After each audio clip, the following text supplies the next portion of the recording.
Comment box में बताइए। मिलते हैं नेक्स्ट वीडियो में। हाय हेलो, स्वागत है दोस्तों आज के इस वीडियो में। तो आज के इस वीडियो में सरकारी कर्मी और पेंशन भोगियों के लिए 8वें वेतन आयोग के बारे में बहुत ही महत्वपूर्ण जानकारी यहाँ पे मिल रही है। Confederation of central government employees and workers new Delhi, इनकी तरफ से सरकारी कर्मी और पेंशन भोगियों द्वारा रखी गई महत्वपूर्ण मांगों के बारे में यहाँ पे एक सर्कुलर रिलीज़ किया गया है। आज ही की ये बहुत ही बड़ी खबर है और इसमें क्या कुछ सरकारी कर्मचारी 8वें वेतन आयोग में सरकार से चाहते हैं, उसके साथ ही साथ पेंशन भोगियों की क्या मांगे होने वाली है। तो टोटल 15 पॉइंट्स को यहाँ पे मेंशन किया गया है, जो कि सेम चीज़ें NCJCM, all India railways men's federation, इन्हीं सभी संगठनों ने सेम चीज़ों के बारे में सरकार के सामने अपने प्रस्ताव रखे हैं। तो आज के इस वीडियो को एंड तक देखिए और आपको समझ में आ जाएगा कि सरकार के सामने एग्जैक्टली 8वें वेतन आयोग के अंदर कितने फिटमेंट की बात हो रही है, डीए मेजर कितने होने वाला है, और उसके साथ ही साथ जो पेंशनर्स है जो कि 70 ईयर्स 80 ईयर्स के अबो हो जाएंगे तो 20%, 30% या फिर कई केसेस में 40% तक की बढ़ोतरी की मांग भी की जाती है। तो बेसिकली यही जो मांगे 7वें वेतन आयोग में भी थी, लेकिन कुछ मांगे साकार हुई और कुछ रह गई। तो बेसिकली 8वें वेतन आयोग में इन सभी जो पॉइंट्स है इनको फुलफिल करने की कोशिश यहाँ पे की जाएगी। तो बेसिकली ये जानना बहुत ज़रूरी हो जाता है कि आखिर सरकार के सामने मांगे क्या है और सरकार इसके बारे में क्या कहती है, ये आगे आने वाले दिनों में हमें पता चलेगा। और बहुत ही बड़ी बात जो है फिटमेंट के बारे में यहाँ पे चल रही है कि आखिर फिटमेंट सरकारी कर्मचारी चाहते कितना है, क्योंकि कोई बोलता है 3.86 होने वाला है, कोई बोलता है 2.57, 2.50,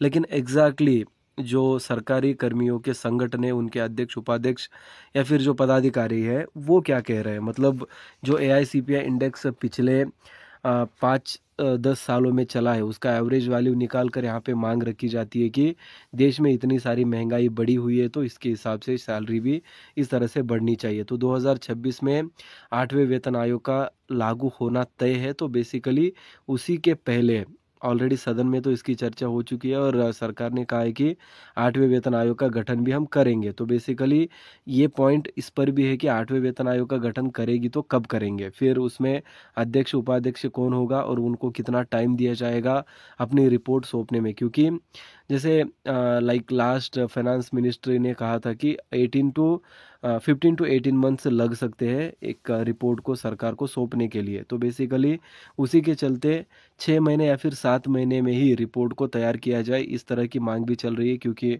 ऑलरेडी यहाँ पे मार्च आ चुका है, तो बेसिकली जो जनवरी 2026 है वहाँ पे सरकारी कर्मचारी चाहते हैं कि 8वें वेतन आयोग के अंदर उनको सैलरी मिले।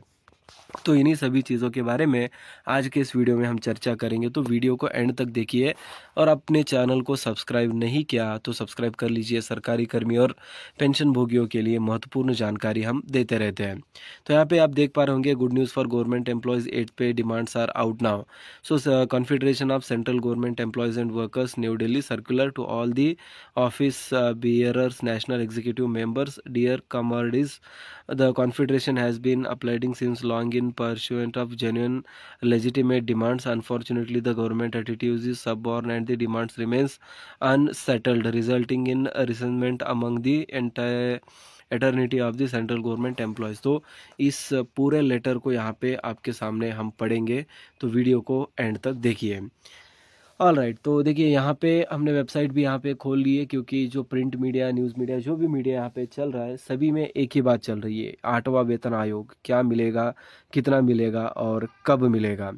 तो यहाँ पे आप देख पा रहे होंगे, immediately set up committee for 8th pay commission, finalise terms of reference, that is TOR। तो 8वें वेतन आयोग का गठन तो आपने बोल दिया कि हाँ करेंगे, लेकिन कब करेंगे।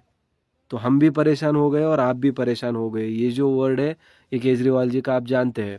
तो करना फिर वही ये पूछ रहे हैं कि immediately setup the 8th pay CPC, finalise the terms of reference, जो भी उसके टर्म्स एंड कंडीशंस होंगे उनको भी फाइनलाइज करिए।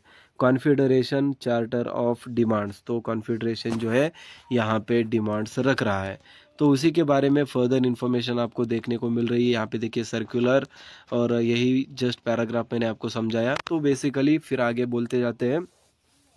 National Executive Committee meeting of Confederation held on 8th February anonymously took a decision to hold gate meetings, general body meetings at all workplaces at all the stations on 10th and 11th March as an awareness program to popularize our demands among us our rank and file, reach to each member and prepare them for all kinds of trade union struggles in the near future. The charter of demands for the campaign awareness और programs are under. तो basically उनके जो demands है ये कुछ इस तरह से है। चार्टर ऑफ डिमांड्स क्या कहता है यहाँ पे, एक सबसे पहले immediately setup the committee for 8th pay commission. सबसे पहली मांग जो है यहाँ पे, immediately set up committee for 8th CPC, finalise terms of reference incorporating suggestions and views given by the staff side NCJCM। तो स्टाफ साइड NCJCM इनके द्वारा जो रेफरेंसेस दिए गए हैं उन चीज़ों को फ़ौरन ही आप यहाँ पे कंसिडरेशन में लेके 8वें वेतन आयोग की जो कमेटी है उसका गठन करिए, सबसे पहली मांग है। उसके बाद scrap NPS and UPS, restore OPS for all employees. तो सबसे बड़ी दूसरी मांग जो है NPS that is national pension scheme और UPS यूनिफाइड पेंशन स्कीम।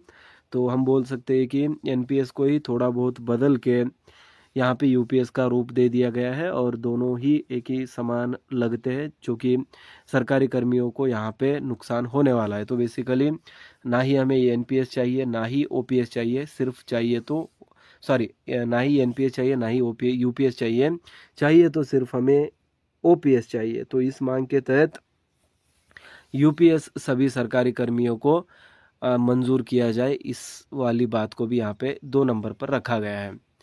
तो इसके बाद अभी थर्ड पॉइंट पर चलते हैं हम। Release the 3 instalments of DA/DR frozen during the covid pandemic to employees and pensioners, restoration of commuted part of pension after 12 years instead of 15 years.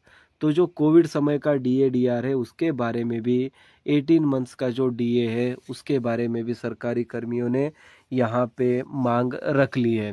तो basically सरकार ने कुछ देर पहले मतलब कुछ महीने पहले ये स्पष्ट किया था कि सरकार के पास उस वक्त पैसा नहीं था और इकोनॉमिक कंडीशंस ठीक नहीं थी, उसके कारण हमें DA/DR को रोकना पड़ा। बेसिकली 2 इंक्रीमेंट्स को रोका गया था। बेसिकली वो होता है 18 मंथ का, ठीक है। तो 2020 और 21 की बात हम कर रहे हैं जो कि कोविड का टाइम था। तो वहाँ पे तकरीबन 18 मंथ का DA/DR जो है रोका गया था। तो उसी चीज़ के बारे में यहाँ पे लगातार मांग रखी जा रही है कि release the 3 instalments of DA/DR frozen during the covid pandemic to employees and pensioners, restoration of computed part of the pension after 12 years instead of the 15 years. तो कम्यूटेड पार्ट ऑफ पेंशन जो है 12 महीने में ही होना चाहिए instead of 15 महीना। तो 15 महीना जो है मैंडेटरी सर्विस होती है उसको 12 महीना ही करो पेंशन के लिए। तो ये भी दूसरी मांग यहाँ पे थर्ड पॉइंट में हम देख सकते हैं।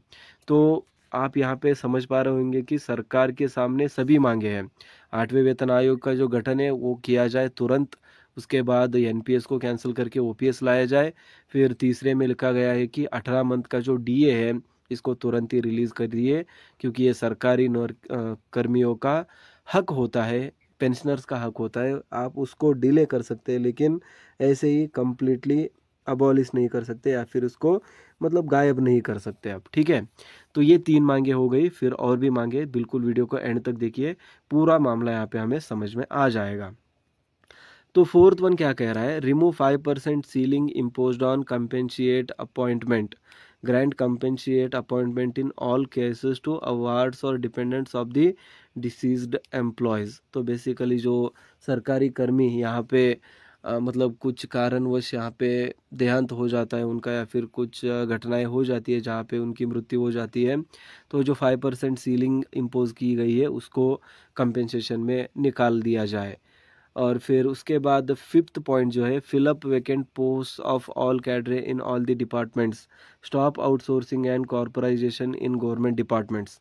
तो बहुत ही बड़ी मांग है यहाँ पे जो कि बेसिकली सब लोग इग्नोर कर देंगे, लेकिन ये बहुत ज़रूरी है गाइस, क्योंकि जो सरकार यहाँ पे कर रही है कॉन्ट्रैक्चुअल बेसिस पे सरकारी कर्मियों का गठन करेंगे और कुछ कॉरपोरेट्स को मतलब जो प्राइवेट कंपनीज होती है उनको हम काम दे देंगे, बजाय कि हम सरकारी कर्मियों को यहाँ पे नौकरी दे हम प्राइवेट को देंगे। तो इससे सरकारी संगठन जो है वीक हो जाएगा, क्योंकि जो पार्ट टाइम या फिर जो कॉन्ट्रैक्ट बेस्ड वर्कर्स होंगे, जो कर्मचारी होंगे, वो सरकार के सामने अपनी आवाज़ नहीं उठा सकेंगे, क्योंकि सरकार उनको तुरंत ही निकाल सकती है। और उसके साथ ही साथ जो कॉरपोरेट है, वहाँ पे तो आज का भरोसा कल नहीं होता और कल का परसों नहीं होता, तो बेसिकली कभी भी उनकी जॉब जा सकती है। तो इसकी एक एक वजह है कि सरकार कंट्रोल जो है अपने हित में रखना चाहता है, या फिर जो कहते हैं ना कि मोदी गवर्नमेंट थोड़ा सा मतलब प्राइवेटाइजेशन पे ज़्यादा फोकस करती है। तो नॉट ओनली मोदी सरकार, तो बेसिकली ये भी गलत होगा कि हम सिर्फ मोदी जी को यहाँ पे बोल रहे हैं। सभी सरकारें ये चीज़ करती हुई आ रही है, और अभी प्रेजेंटली तो सेंट्रल गवर्नमेंट में मतलब बीजेपी है, तो उन्हीं को हम यहाँ पे पॉइंट आउट कर रहे हैं कि जो कॉर्पोराइजेशन हो रहा है या फिर प्राइवेटाइजेशन हो रहा है, उसको रोका जाए और सरकारी कर्मियों को, सरकार मतलब गवर्नमेंट एम्प्लॉयज़ को यहाँ पे रिक्रूट किया जाए, जो कि अपनी आवाज़ भी उठा सकेंगे और वक्त आने पर कोर्ट का दरवाज़ा भी खटखटा सकेंगे। तो उनको कोई निकाल नहीं सकता, या फिर मतलब जब तक कि वो सच में अगर कुछ बुरा काम करते या फिर जो कुछ रॉन्ग करते, तब तक उनको नहीं निकाला जा सकता। तो ये भी फिफ्थ पॉइंट है, इम्पॉर्टेंट है। इससे सरकारी कर्मी और यूनियन जो संगठन है उसकी शक्ति बढ़ेगी, और जो सरकारी कर्मी है अपनी मांग को ज़्यादा बेहतर रूप में रख सकेंगे, और सरकार उसको उतना ही पॉजिटिवली यहाँ पे रिजॉल्व करेगी, क्योंकि जो स्ट्रेंथ है वो यूनिटी में होती है। जो संगठन है वो संगठन बनता है अपने कर्मचारियों से। अपने जो कर्मचारी जितना ज़्यादा होंगे उसमें उतनी ही ज़्यादा शक्तिशाली संगठन बनेगी। जैसे कि हमारे देश में सबसे बड़ा सरकारी संगठन बोलेंगे तो जो all India railways men's federation है, उसी को हम कह सकते हैं। एनसीजेसीएम हो गया। तो ऐसे बहुत सारे संगठन है जो कि सरकारी कर्मियों के मांगों को लगातार सरकार के सामने रखती है, और सरकार पर ये दबाव बनाती भी है कि उन मांगों को पूरा किया जाए, वरना उसका खामियाजा भुगतना पड़ सकता है। तो ये है फिफ्थ वाला पॉइंट। तो उसके बाद सिक्स्थ पॉइंट पे हम चलते हैं, जो कि कह रहा है कि ensure democratic functioning of association और federations as per JCM mechanism. तो यहाँ पे डेमोक्रेटिक रूप से एनसीजेसीएम जो संगठन होते हैं उनका यहाँ पे काम होना चाहिए। उसके बाद ए बी ऐसे दिए गए हैं, ग्रांट रिकॉग्नाइजेशन टू एसोसिएशन और federations which are pending, withdraw the derecognition orders of AIPUZ, GRC Union, NFPE and ISRO SA Union. Stop imposing Rule 15(1)C on service associations और फेडरेशंस। तो basically ये जो 15C वाला rule है जो कि service associations और फेडरेशंस पर लगाया जाता है, उसको तुरंत ही रोक दिया जाए या फिर बंद कर दिया जाए। ये भी यहाँ पे 6 पॉइंट पे लिखा गया है। और उसके साथ ही साथ regularize casual contingent contractual laborers and GDS employees, grant equal status to employees of autonomous